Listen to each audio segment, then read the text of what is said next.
গ্রাম বাংলার একটি প্রত্যন্ত গ্রাম তালডিহি। নাগরিক সভ্যতা থেকে তা অনেক দূরে অবস্থান করে।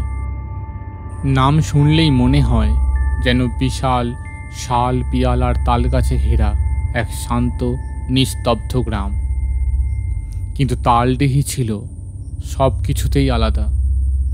এখানে দিনের আলো যতটা স্নিগ্ধ ছিল, রাত ছিল ততটাই ভয়ঙ্কর। গ্রামের এক প্রান্তে ছিল একটি পুরানো তাল গাছ, যা স্থানীয়রা তালতলা বলে ডাকত। কথিত ছিল ওই তাল গাছের নিচে কেউ সন্ধ্যার পর গেলে আর ফিরে আসে না। বহু বছর আগে এক বালিকা, নাম ছিল চম্পা, সেই তাল গাছের নিচে খেলতে গিয়ে নিখোঁজ হয়ে যায়। তাঁর লাশ পর্যন্ত খুঁজে পাওয়া যায়। চম্পার নিখোঁজ হওয়ার কয়েকদিন পর থেকেই শুরু হয় অলৌকিক ঘটনা। রাতের বেলা তাল পাতা এমনভাবে কাঁপতে থাকত যেন ঝড় উঠেছে, অথচ চারিদিকে বাতাসের লেশ মাত্র নেই। অনেকেই দেখেছে, অনেকেই বলেছে যে তারা শুনেছে কারো আর্তনাদ, তাল পাতার মধ্যে কেউ যেন ফিস ফিস করে ডাকে। গ্রামের বুড়ো দক্ষিরাম বলতো, ওই গাছে অভিশাপ আছে। ওই গাছের তলায় এক তান্ত্রিক তপস্যা করত, কালী সাধনা, বলি দিয়েছিল এক মেয়েকে। তারই পরে ওই গাছ অভিশপ্ত হয়ে গেছে। কিন্তু মানুষ তো বিশ্বাস করে আবার ভুলেও যায়। সেই বছর গ্রামে আসে একদল কলেজ পড়ুয়া, একটি ছেলে ও একটি মেয়ে, লোকসংস্কৃতির উপর গবেষণা করতে। তাদের নাম ছিল রুদ্র এবং অনন্যা। তারা শুনেছিল তালডিহির অলৌকিক গল্প এবং ঠিক করে তার সত্যতা যাচাই করবে। স্থানীয়দের বারবার সতর্ক করেও লাভ হয় না। আধুনিক শিক্ষায় শিক্ষিত তরুণরা সব কিছুকেই কুসংস্কার ভাবে।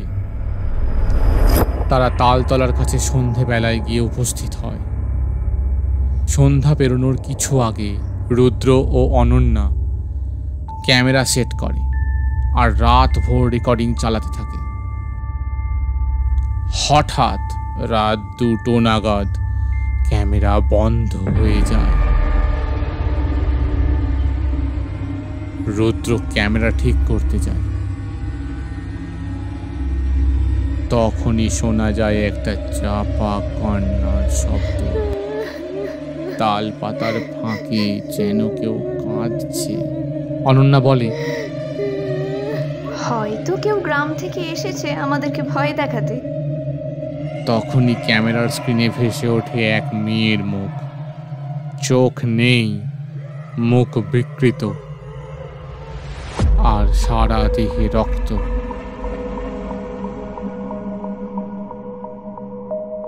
রুদ্র ক্যামেরা ফেলে দৌড় দেয়, কিন্তু হোঁচট খেয়ে পড়ে যায়। সকাল হতে গ্রামের লোকজন এসে দেখে তারা দুজন তাল গাছের নিচে পড়ে আছে, অচৈতন্য অবস্থায়। তাদের কাউকে চোট লাগেনি, কিন্তু সবার চোখে একই ভয়ের ছাপ। তারা মুখ খুলতেও পারছিল না, শুধু অনন্যা ফিস ফিস করে বলেছিল,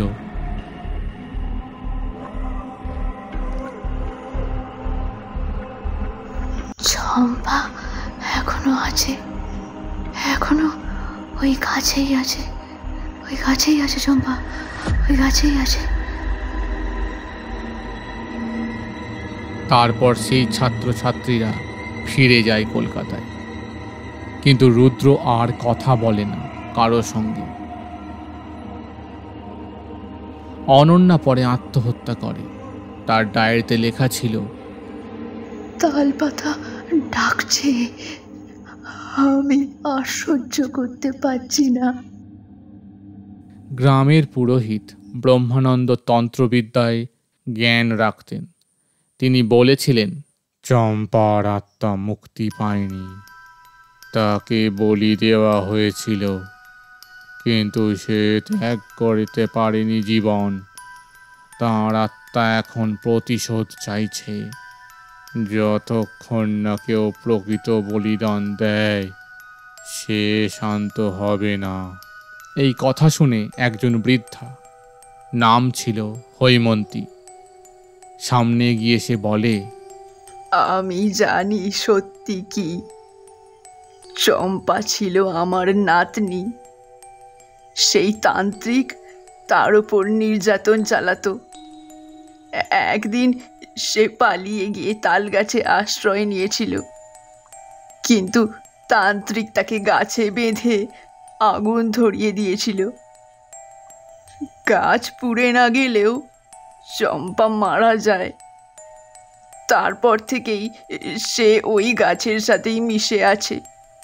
গ্রামের লোকেরা সিদ্ধান্ত নেয় তাল গাছটি কেটে ফেলা হবে।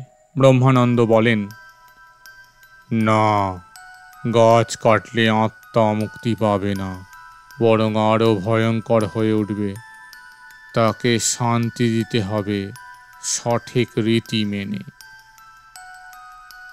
একটা বিশেষ পূর্ণিমার রাতে যজ্ঞের আয়োজন করা হয়। গাছের নিচে বসে ব্রহ্মানন্দ মন্ত্রপাঠ শুরু করেন। ওং হ্রিং ক্রিং সিং হ্রিং ওম জম জম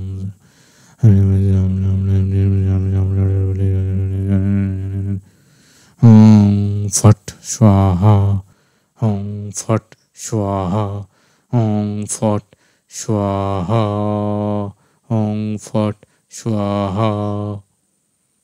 চারপাশে ধূপকাঠির গন্ধ, শঙ্খের শব্দে আকাশ কাঁপে, আর আগুনের শিখা তাল পাতায় ছায়া ফেলতে থাকে। গাঁয়ের প্রায় সব মানুষ এসে ভিড় জমায়। কেউ প্রার্থনা করে, কেউ কাঁপছে ভয়ে। হঠাৎ ঝড় শুরু হয়, ঠিক যেন গাছটাই নড়ে উঠেছে। তাল পাতা কাঁপছে এমনভাবে মনে হচ্ছে কেউ বা কিছু সেই গাছের উপর দাপাদাপি করছে। অন্ধকার ঘন হতে থাকে। ধোঁয়ার মধ্যে আবির্ভূত হয় এক নারী মূর্তি। চুল এলোমেলো, চোখ দুটো শূন্য গর্তের মতো, ঠোঁটে এক বিকৃত হাসি, আর শরীর যেন পুড়ে গিয়ে কালো ছাইয়ে রূপান্তরিত। তাঁর ফিসফিসানি শোনা যায়, তোমরা কি শান্তি দিতে এসেছো আমায়? আমি কি শান্তি চেয়েছি? সবাই স্তব্ধ। হঠাৎ তাল গাছের গোড়া থেকে বেরিয়ে আসে এক কালো হাত। সেই হাত চাপড়ে ধরে ব্রহ্মানন্দকে। মন্ত্র থেমে যায়। ব্রহ্মানন্দ হাঁপাতে হাঁপাতে বলেন,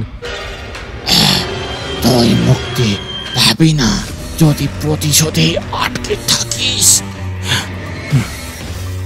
তাল পাতা হঠাৎ ছিঁড়ে উড়ে যায়, আর সেই ছেঁড়া পাতাগুলির মধ্যে এক রাশ রক্তের দাগ দেখা যায়। তখনই গাছের গায়ে ভেসে ওঠে সেই পুরনো তান্ত্রিকের মুখ, দগ্ধ, চোখে দম্ভ আর মুখে মৃদু হাসি। চম্পার আত্মা চিৎকার করে বলে ওঠে,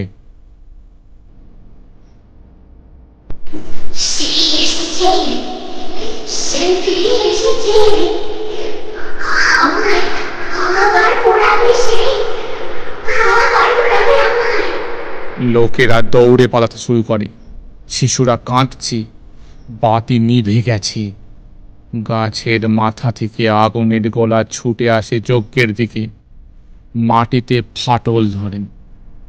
যজ্ঞের আগুন হঠাৎ 3 গুণ বড় হয়ে ওঠে, আর ধোঁয়ার মধ্যে তান্ত্রিক আর চম্পার আত্মা মুখোমুখি দাঁড়ায়। চম্পার চোখ তখন আগুনের মতো জ্বলছে। সে চিৎকার করে বলে, আজকে তুই পড়বি যেমন তুই আমায় পুড়িয়েছিলি। এক প্রচন্ড শব্দ হয়, যেন বজ্রপাত মাটির গভীরে নেমে এসেছে। আগুনের শিখায় দেখা যায় তান্ত্রিকের মুখ বিকৃত হয়ে গলে যাচ্ছে। সে চিৎকার করে নিঃশেষ হয়ে যায়। চম্পা ধীরে ধীরে আকাশের দিকে মুখ তোলে আর বলে,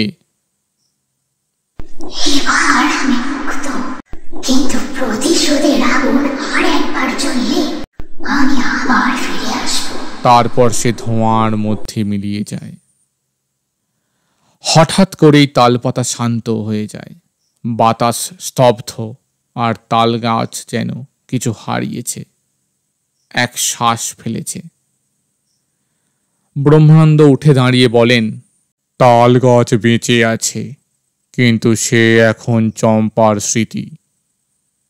একে যেন আবার জাগানো না হয়, তাহলেই বিপদ অনিবার্য।